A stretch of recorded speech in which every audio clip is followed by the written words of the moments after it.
Of course, these two sets aren't the only ones that we have going on for today. We've actually got a few more exciting matchups and potentially, I don't know, I think that Rival versus Elevate one pretty much to close the day off should be really exciting to keep an eye out for, especially with the current uprising of Elevate. Vag versus Obey earlier I said was going to be the tell-all game today, but I think Elevate versus Rival, especially in that 5-6 spot, going up even to like 3rd, 4th, I think that's going to pretty much explain how Rival is as a team. Right now they're struggling online, but we know them as that LAN team. But having Elevate come in, especially with a new mid laner, not many people expected them to be as good without Nulissa, but they're really killing it. And of course, before we can even get to that 4th matchup of the day, you've got to consider NRG versus Burrito is definitely still a thing that's going to be happening. And that, I think, as well, is also one of the big telling points for NRG. They've had a little bit of a slower rising, similar to Rival, where Rival's kind of just been struggling a bit for this online phase. And for these two teams, I mean, matchups are probably the most important part, but who do you think has the more favorable end here? I think right now with NRG, they're kind of getting that synergy, especially with maniaKK. They didn't have Demi, and they won those world championships with Demi. They got to get that puzzle piece right. They got to get that 1-to-1. But right now, I think Burrito does not have the chance to play spoiler. The Poppies probably did have the ability to play spoiler, but Burrito's probably going to have to pull out some jank to get this victory. Yeah, it'll definitely be interesting to see what's going to happen there between NRG and Burrito. Really trying to figure out, I think, where Burrito stands in the mix of all of this. I think most people have kind of just written them off to be one of those teams that you just expect to be 7th or 8th place. But with how tight the competition has seemed in Europe lately, at the same time, you never really know what to expect from these teams. And I like to give the benefit of the doubt sometimes to thinking that maybe, just maybe, something crazy can happen. I think more particularly, I'm probably keeping an eye out for like Elevate and Burrito in this. Right.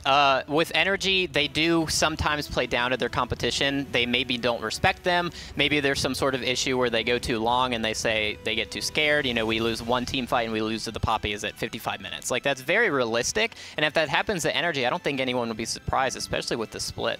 And of course, I mean, I think more than anything else, people have really just been keeping an eye out on all these teams in Europe, of course, because everybody wants to see these matches. So, Aram, before we give it to the casters, NRG versus Burrito, what do you got? 2-0 NRG. I know that's a surprise. And you said, hey, don't pull that crazy move. You said, don't pull NRG 2-0 over Burrito. I said, I'm going to say it. I'm going to do it. I'm calling it. Well, better hope Caster's curse doesn't kick in, similar to what happened to Tolly that one time. But either way, we actually do have Tolly and Finch to take it away. Thank you, Taco. Again, I am John Finch here with Anatoly. We got NRG versus Burrito. How do you feel about that hot take, Tolly? I think that Ron probably hit the nail on the head there. Yeah. I'm giving it a little bit more favor towards NRG. We saw earlier today another bottom-tier team, Poppies, taking on Dignitas. Pretty convincing victory for Dignitas. Dignitas were looking really strong here, and you're right. We sort of have a similar matchup where we have a very strong team going up against a team that's been traditionally sort of at the bottom of the pack. So NRG, despite being 5th place right now, a little bit struggle, we know that they can show up. This is their time now to show up. They gotta. The NRG are in that bottom middle portion here, right below Elevate. They need to find the points now in a very crucial matchup. If they lose even one game here and only walk away with 1 point, their chances of climbing the ladder to avoid Gauntlet is probably thrown out the window. And right now, because they're going to play before Elevate, if they 2-0 here, they actually would, for a brief moment, I believe, be up at 3rd place. They have 8 points total. Right now, I believe Elevator's sitting at 7. So this is, as you say, very important as far as our standings are concerned. NRG really need to get the 2-0 that we sort of expect them to get, but I'm not going to take anything away from Burrito here. We got those picks and bans ready. And Tolly, what are you looking for? I'm looking for the aggression, the pure domination that we've all known NRG to kind of show time in and time out, but it's just been staggered in this beginning of this fall split, whether or not they were prepared for the specific opponents or whether they didn't adapt to the meta as opposed to everyone else. Something is clearly evident as to why NRG is struggling. And NRG have historically been ahead of the meta, I feel. NRG are sort of the ones saying, hey, well, this actually is the thing that works. So that's what I want to see a little bit more from NRG. Maybe do something that not everyone else is doing. Show us the next direction for the meta, and that could be something we could see here in these picks and bans. But nothing out of the ordinary. Raijin and Ardio being banned, that's pretty standard. Your typical bans, honestly. NRG, they don't necessarily even need the Raijin. We can see Yammyn easily playing the Hunter position anytime he wants to. He's been playing Chiron for God knows how long, honestly. Chiron. And I'm not really too surprised of this Kakolin ban either, as maniaKK really likes to play aggressive in the soul lane. That's Burrito deciding they don't want to worry about Kakolin, and NRG saying that they don't think that they're going to be the ones taking the moves in Cobb, or they're worried that Burrito might first pick it. We saw, what was it, Poppy's first picking the moves in Cobb. Now NRG respect banning it, recognizing that Burrito might take that option away, and if NRG is not going to get it, they're not going to allow Burrito to have it.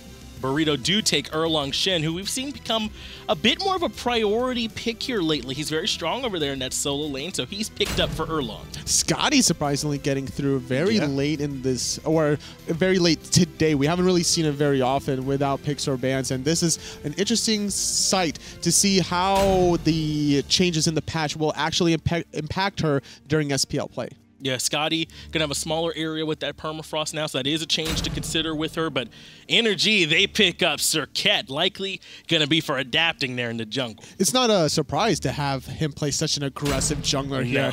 And by picking this Serqet, whether it's Yammyn or emilitoo playing Skadi, that's gonna be kind of alleviating a lot of pressure from that Hunter.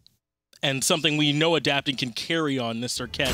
Ratatoskr, though, has seen a little bit of a resurgence recently. It's going to be likely the jungler for Burrito. He does have a little bit of flex potential in the solo, but more than likely lately we've been seeing him in the jungle. His global pressure is just too good. People always forget about these global pressure gods. You got your Athena, your Ratatoskrs, your Thors. They'll always come in and out of the flavor of the meta, and I'm not surprised that we're seeing here in this matchup.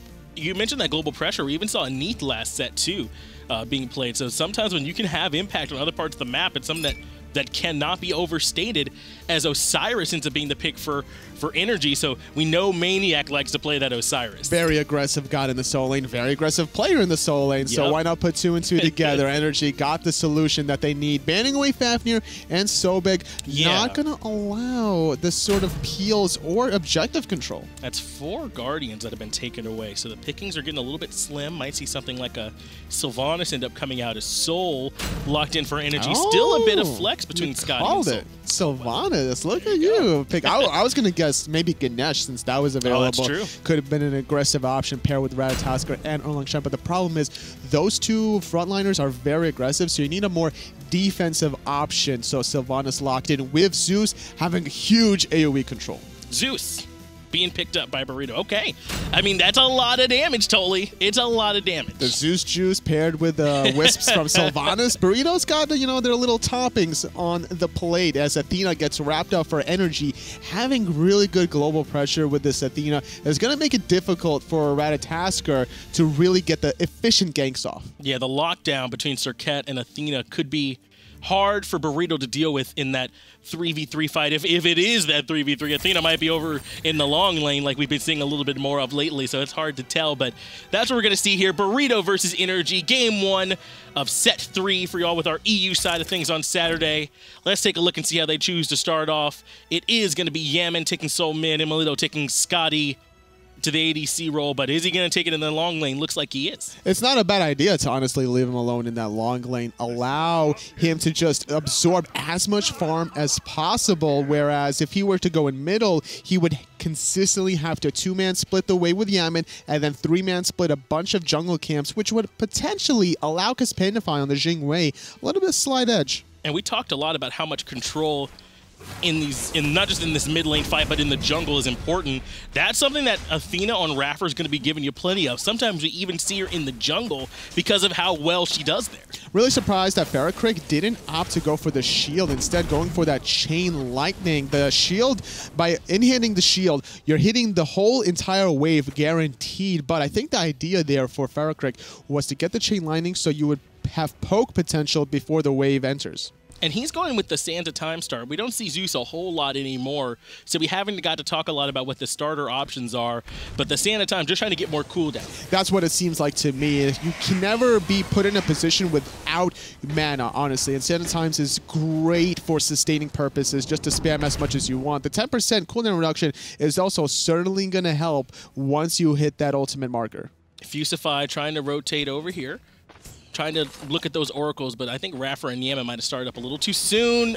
Absolutely not. They were able to get over and at least split with them, so that's good for Fusify and FaraKrik to be able to come contest. Not a bad start thus far. Something we haven't talked about was these jungle starts, both here on that right side. Neither of them really controlling too much, as both NRG and Burrito securing their own speed, their own blue. But emilitoo here, he got his own red solo. Now he's soloing his own purple buff here, and he has a great experience lead here, sitting at the top, 660. And we see that too in Fusify having to rotate over and help get some of this farm soaked up. So that means that iRaffer is free to rotate a little bit further around. He's actually in the back getting those back harpies. This is so smart from Burrito, just making sure that Kespainify is going to last hit, recognizing that emilitoo is farming so efficiently that he has enough time to squeeze in a jungle camp in between waves. So Burrito are going to abuse that fact by stripping away melee minions, archer minions experience as well, to allow Kespainify to catch up. And that's just freezing the wave, letting him die outside the XP and gold range for emilitoo. So that's just some farm he's never going to be able to get back. A way for Kespainify to try and make up for some of this early loss. But again, emilitoo's going to be getting this solo farm while Kespainify is going to be splitting it with Fusify. So even though they froze the wave, that's still a place where emilitoo will be getting a little bit ahead. And he's still kind of winning the trades, emilitoo, but eventually Fusify's sustain is going to allow Kespainify to just sit in this lane almost indefinitely. emilitoo playing very cautiously here, even having a multi-potion with the Aegis Amulet, trying to limit a lot of the damage over time that Fusify can provide between his Wrath of Terror and those Wisps. It's adapting, though, who's lurking around on Sibi, trying to see if maybe there's anything he can find, waiting on that 72 transformations to come out. Then they get the taunt, no ultimate available, so couldn't pull him back in, but Dzoni had his ultimate. He's trying to get in, adapting, doesn't have any mana or escapes, potentially first blood for Burrito. And they're looking for more. maniaKK is very low, unable to dive it, so he is going to be okay. But that's the difference you were talking about between the global ultimate from Dzoni and just adapting, not having his ult at all yet. That's right. He was only at level 4. He tried to maybe force out the relic, and he was successful in doing so. Sibi popped the shell. He still had 2 health potions and 2 stacks of the health chalice, so it was a little bit too preemptive, I believe. I think even though that the dash was there, it was a little bit miscalculated. Yammyn commits the ultimate, does get good damage on the Sibi, who, as you mentioned, does not have the shell. They secure that kill. I don't believe they were able to successfully invade the speed, but now they're going to try and take down Fusify, but it's adapting in that Zeus ult that just takes too much damage. Just too ambitious is adapting. He uses his ultimate. He's trying to find the additional kills. The speed buff, Dzoni was able to actually steal that one away and walk away on top of this, even securing his one to follow. And this is not the typical adapting we're used to seeing. Adapting having a little bit of trouble just early in this game, maybe playing a little bit too aggressive, but this is big news for FaraKrik on this Zeus. Being able to get an early kill, we talked about how Zeus does a lot of damage, but he is very immobile, something that Serqet can really punish him for. An early kill is going to help. Oh, absolutely, and it's up to Fusify to keep his mid-mage alive for as long as he can, and that's exactly what he did. Once adapting jumped in with that third ability, Fusify dropped the Wrath of Terror, knocking him up without the beads available for adapting. It was a very easy cleanup kill, and FaraKrik there reeking in the benefits. Dzoni lurking around trying to help pick up these elementals. Adapting is local, though. He's going to be able to rotate in, but Rat still had the dash. He dashes on out of there, no problem. Right-hand side, Dzoni still making the rotation, following adapting. With these 2 deaths, it's not a bad idea to just sit on the Serqet. Make sure that the counter gank is available, because honestly, there are a lot of times in Smite where the counter engage is superior to the primary one. That's what we saw from Dzoni on that solo lane side. But I don't think Yammyn has backed here totally. Look at how much he's hanging around using that Saints of Time, trying to help him get some sustain this mid lane. It does mean if another fight breaks out, he's a little bit behind. The boots are on FaraKrik now, those pen boots, so that's something Yammyn needs to look to do soon. It doesn't really matter, honestly, because the objective burn from Burrito is not the highest it could possibly be. Only a level 7 Zeus with pen boots is not really enough to go for the Gold Fury, but hold that thought, actually, even blowing the Wrath of Terror on the Gold Fury's Burrito. FaraKrik drops his ultimate down, and Dzoni's trying to keep iRaffer from being able to come in and contest. No one with any big damages here, and that's just Burrito recognizing that Yammyn had to back. The caster's curse. Not only did Yammyn back, but emilitoo on top of this was not present around the Gold Fury. It was only iRaffer around the corner. He was taking a little bit too much poke, as there was a good zone for Burrito, and at the end of the day, NRG dropping the ball on a huge objective. So a big win there for Burrito, who are actually now sitting up about 1,000 gold and 2-1 in the kill. So this is something we see sometimes, though, from the bottom teams. We talk about a lot. They get to play the early game a lot more than they get to do those late games. So sometimes, even against the powerhouses, they can come out with a little bit of a lead early. But despite NRG not being there present in the beginning of this objective control, they played so many late game comps and situations where they're behind that they've been known to make comebacks. So NRG, all they have to do is just make sure that there's no more silly deaths from adapting specifically, and that they could still play their game. They have the tools at their disposal to win these team fights between Yammyn, Soul DPS, and top of emilitoo's. I agree with you. This isn't exactly an early lead so much. The way to qualify it is this gives Burrito a chance now to make a move to start establishing a real kind of lead. So it's up to Burrito to be able to follow through on that. But as we said, even if it does happen, NRG seasoned enough, I believe, to be able to stick around through it. Now we seem to clearing their own buffs. Goal lead is all nice and dandy, but honestly, I'm looking at the experience difference for Burrito. We're looking at solo and jungle comparatively, 1 level lead for Burrito, and that's something that they could use to kind of abuse a little further, really trying to shut down maniaKK here. Pull coming out. That pulls iRaffer back into a lot of trouble. Zeus ultimate on top as well, but iRaffer able to dash out of that one, so he is still okay, but now very low. emilitoo, though, locking down emilitoo, adapting, rotates in as well, and they blow up the tree. Great itemization from iRaffer. Look at those boosts. The reinforced greaves stacks the protections after each additional source of damage. Look at the composition from Burrito. Fusify playing Sylvanus, FaraKrik playing Zeus. That screams damage over time.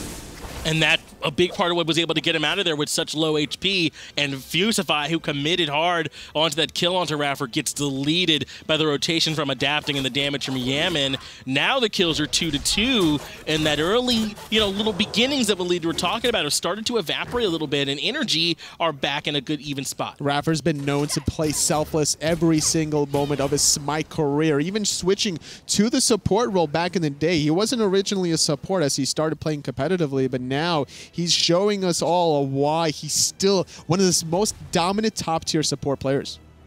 And Athena in particular is really scary to have on your team, or to have on the other team, rather, that taunt setting up Yammyn and even emilitoo for really strong follow-up. It looks like emilitoo might be going for a little bit more of that ability-based build, which you do on Skadi. She does ability-based damage, and that's just good follow-up to that Athena taunt. It's all about the physical power to augment for the Caldera, as he's going to be able to dash into the opponents and get off the burst damage, trying to reset itself with the ultimate for an additional root in place. And emilitoo can probably transition this build now into more defense. We've seen some Skadis go into Height of Urchin after they've already built a little bit of physical power. They don't necessarily need the attack speed because they're more of a utility kind of hunter between the permafrost displacement and the Caldera just rooting you in place. It's similar logic to the Book of Thoth with the Transcendence, synergizing with the mana that you get from Height of the Urchin. Kespainify in a lot of trouble. The ultimate from emilitoo forces Kespainify's ultimate to back off, and we're seeing a little bit of that early lead emilitoo got. The bait here from emilitoo. I love what he did there. Despite forcing Kespainify back there, he wasn't greedy to show himself under that tower just for a few more in-hands. Instead, he's waiting outside the tower line, which doesn't show the enemy vision of you in the mini-map, waiting for Kespainify to show himself. Then he pursued him a little further, forcing even that 5 to 10 seconds of delay is more experience denied from Jing. And it's the play you have to make against a Jing, because just forcing a Jing to back isn't as detrimental as it would be against another hunter. Fusify might be in trouble, though. Taunt comes out from iRaffer, and now it's adapting, putting in the damage. That was enough. But up in the air is Dzoni looking to clean him up, and he does. It ends up being a 1-for-1 trade, and that's going to be a clean for Dzoni. Could be a little bit more, though, as Yammyn is very dangerously low, but luckily for him, he had iRaffer with that Defender of Olympus to bail him out in that mid lane. And we're talking about these supports here. Look at the different stylistic builds between those two. We're talking about how selfless iRaffer is with his build by being tanky, but Fusify is selfless in a different manner. He's going the cooldown boost, trying to set up FaraKrik more with those ultimates and heals, even getting Swiftwing for mobility purposes.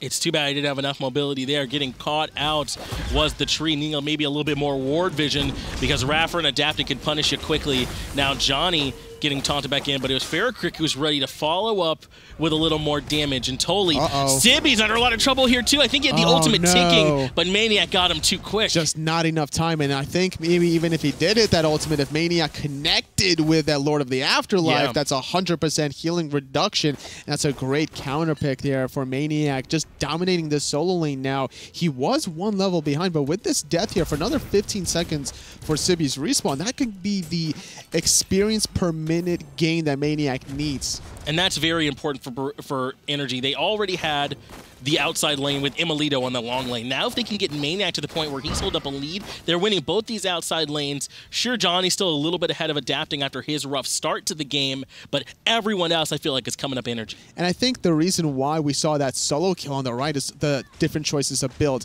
maniaKK, Rush Gladiator Shield, had tier 2 Mystical Mail, whereas Sibi didn't have Mystical Mail completed while he was getting dove. That was something he finished after the back, after that death. So another good point that he just didn't have the same itemization since maniaKK goes for the cheaper item.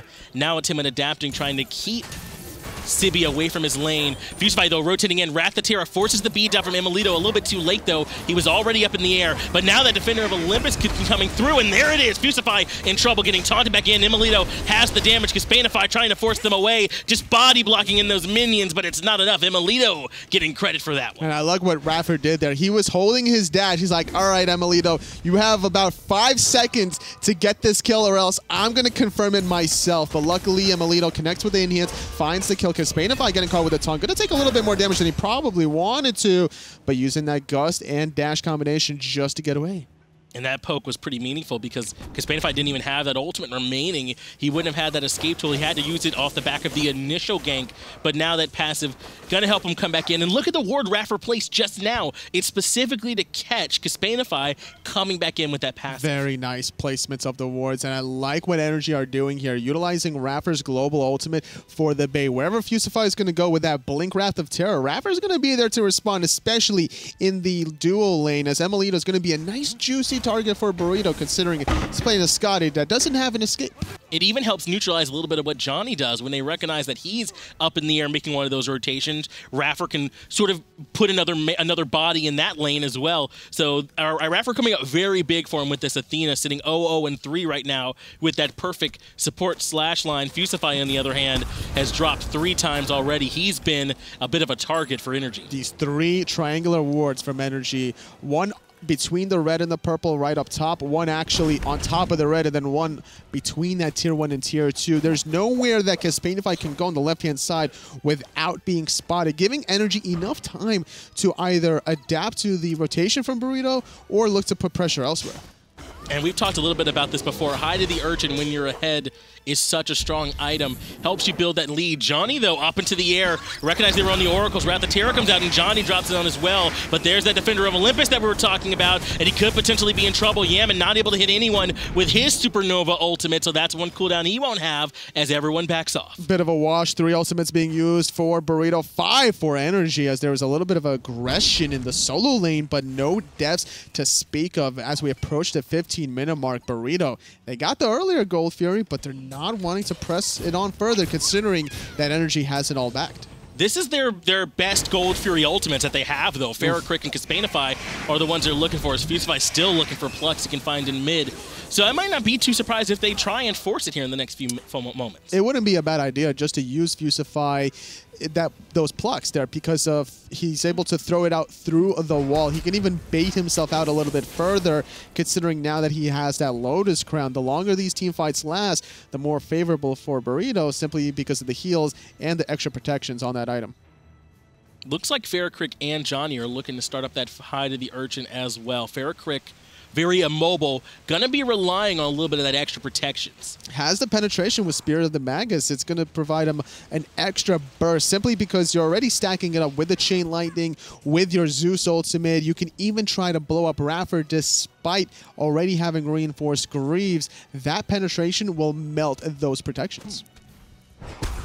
Fusify just getting these back harpies here with Kespainify. At this point in the game now, NRG are actually up 5-3 in the kills. That gold lead that Burrito had, about 1,000, has swung in NRG's favor. Now they're the ones up about 1,000. Again, 16 minutes in is not so much a lead as it is just where you can start trying to force fights and establishing a real lead. But this is classic NRG. They sort of, they outfarm you, and then they hit the go button. It feels like about 15 minutes in. And anytime that emilitoo can get off a little bit of poke, he's going to look for it. Guaranteed getting that off. Kespainify sitting at about 75% health. Will have Devo gloves just to sustain off the wave, whereas emilitoo is going to be relying on potions instead. That sustained advantage could give Kespainify an advantage towards like objectives, but once again, Fusify might be in trouble. Look at this rotation adapting here, as well as emilitoo. Fusify able to squeak out of there, so he'll be okay for now, but that's what NRG are looking for. They've got this vision control to try and catch out that tree, who's not very mobile if he's moving around. Ratatoskr already had to be used, gets the root off onto iRaffer, and the ultimate comes out from emilitoo as well, trying to put down some damage at FaraKrik, but they just give up on Fusify and they back off. Just too many bodies from NRG onto one poor little old tree. Fusify taking a spill here. iRaffer even going to go pick up the red buff, baiting himself out, dashing away into safety. A lot of ultimates being used there, 3 specifically from NRG just to find the 1 kill. And FaraKrik was a little hesitant about using his ultimate, maybe saving his own support.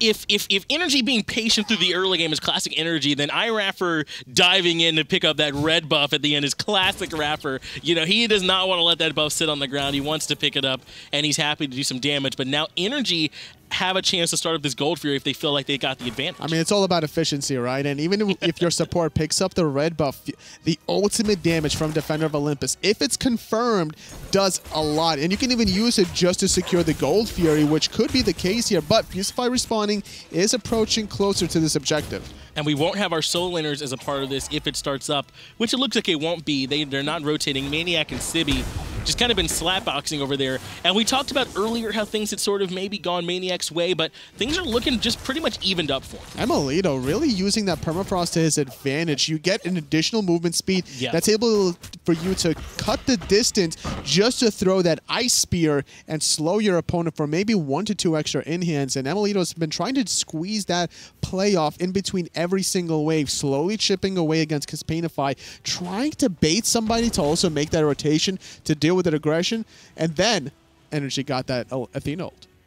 Dzoni was enough to get Yammyn and iRaffer to drop the Portal Demon on that solo sign, looking to see if maybe they could sneak it away, but iRaffer goes in on a Fusify. Stop me if you've heard this one before. The Thorns come out right away, though. Since he recognized he's the target, he'll return some damage. Zeus ultimate drop down on top of iRaffer, but only iRaffer, maybe not the ideal target. Fusify gets slow. Fusify gets cleaned up by the rotation from maniaKK, who is here before Sibi. Sibi just a little bit too late to the party. He's going to have to go home now to the soul lane and get that farm going for his transgressions. And yet again, Fusify is the focal target from NRG. This is why Sylvanus kind of goes in and out of the meta. People forget, even though, yeah, you do have sustained, but he's just such an easy target to go on to Sylvanus, and that's why NRG has been winning these engagements. Sibi now the one that's getting pulled in, had to use his Aegis, but adapting's very low, and Dzoni recognizing that the blink, though, was perfect to get him out of danger. Sibi gets the taunt on the emilitoo, but has to force his way off. maniaKK now got the slow on the Dzoni, and he's not afraid to keep chasing. No, not at all. The permafrost going to slow 3 members. FaraKrik going to get landed on by maniaKK. Burrito going to try to sprint away. Lord of the Afterlife takes away healing from 3, but it turns out iRaffer's the one that's getting blown up at Sibi, and Kespainify turned back on him as Adapting did clean up FaraKrik, but Kespainify cleans up iRaffer. Sibi not looking to give it up for free, though. No, not at all, especially with Dzoni trying to pincer that as well. That's why the permafrost is on the right. Yammyn's going to be left alone here for the moment. Going to take a spill under his own tier 2 towers. Kespainify zoning away maniaKK. Fusify has revived. Wrath of Terror available. There's no ultimate for maniaKK because he gets rooted. At the end of the day, it's a 3-for-1 for Burrito. Adapting came in through the back, but didn't have quite as much damage as he was looking for. I think a shell came out and helped him, but Kespainify over the wall takes down Adapting. The plays from Burrito are just outstanding right now, taking out all 4 members here as only emilitoo is survived. Man, another goal here for Burrito to rake in. Burrito now not having to worry about the contest from NRG. Only emilitoo is alive. iRaffer only just spawning in. That Gold Fury does now even things back up in the gold department as NRG had started to pull away a little bit.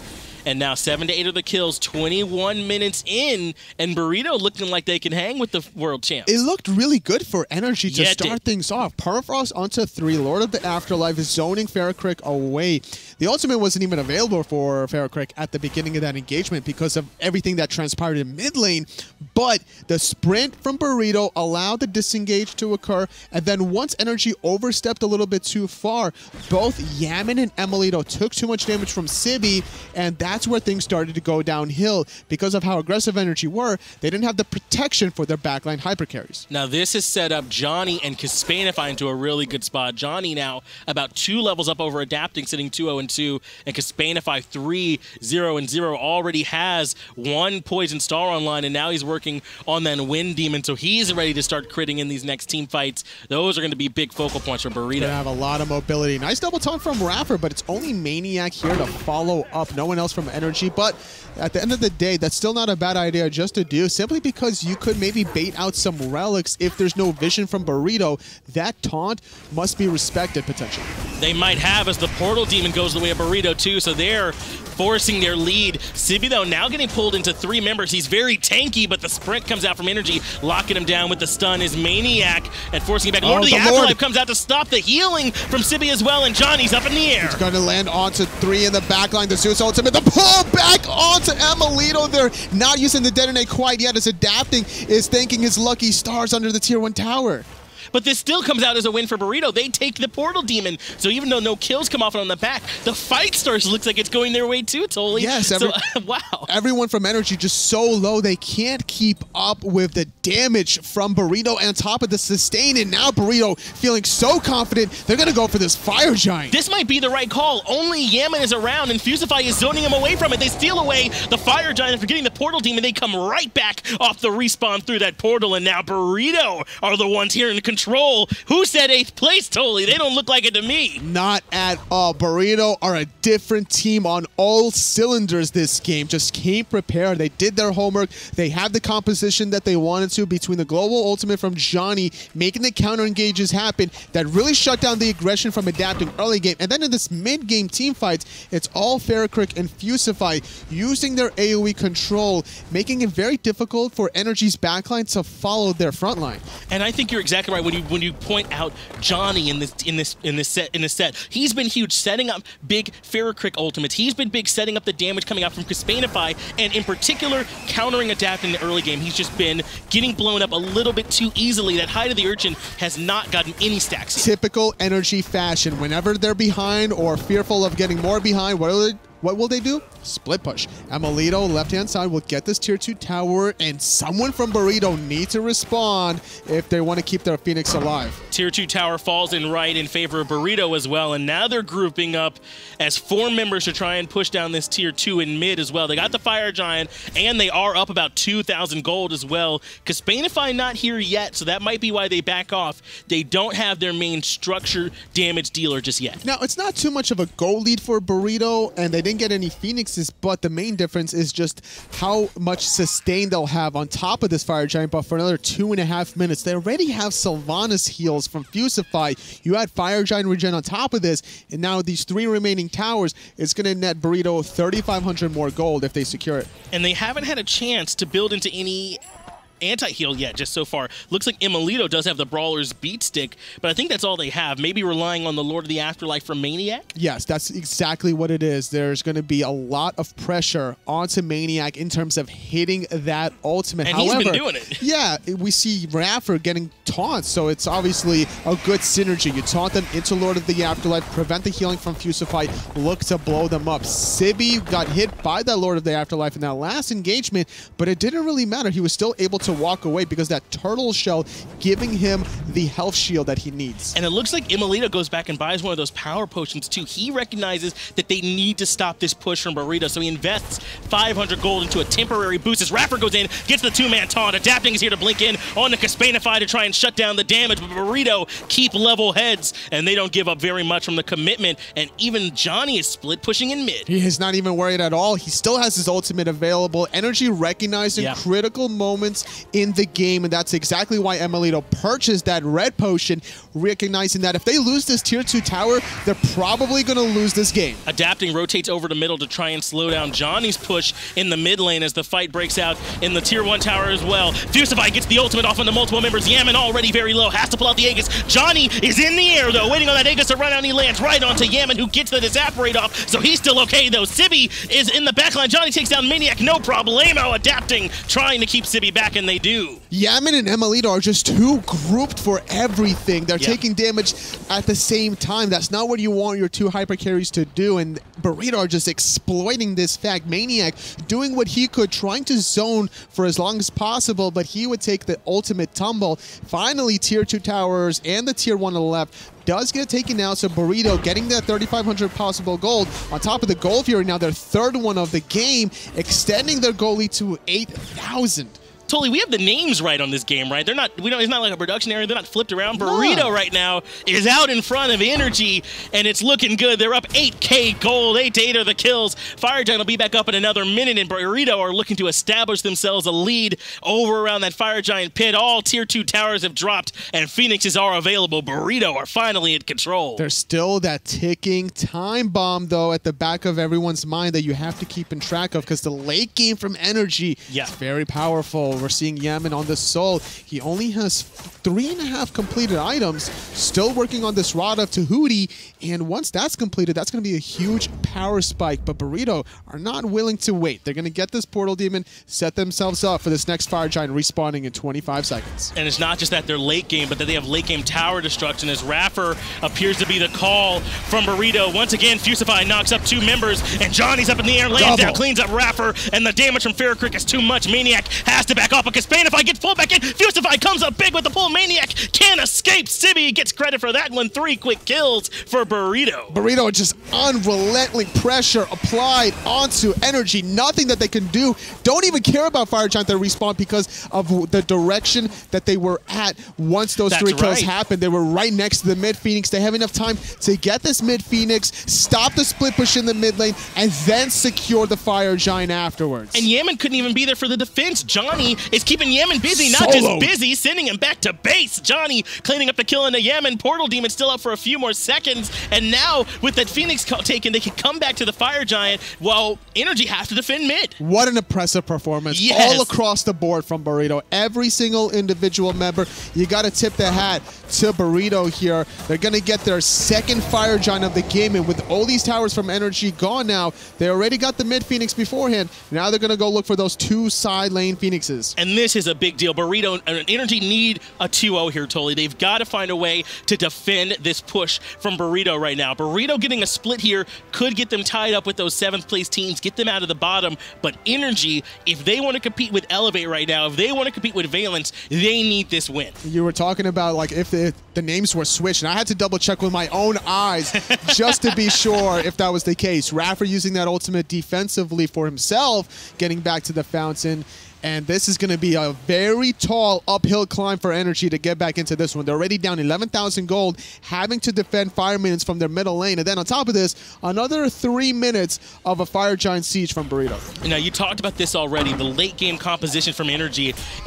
With Yammyn and emilitoo, if they win a fight, if they get FireGiant, anything like that swings in their favor, they can start just taking down some structures, no problem. So NRG just need a strong defense. iRaffer comes in and gets the taunt off on a Kespainify, but he gets blown up for his trouble on the right. Dzoni keeping 2 people busy so that they can't be a part of the fight. They back off using Fusify and the FireGiant to sustain. The ultimate from emilitoo was used, but there's still 5 available from Burrito, and specifically the Blink ultimate from Fusify, which is going to spark things off for Burrito.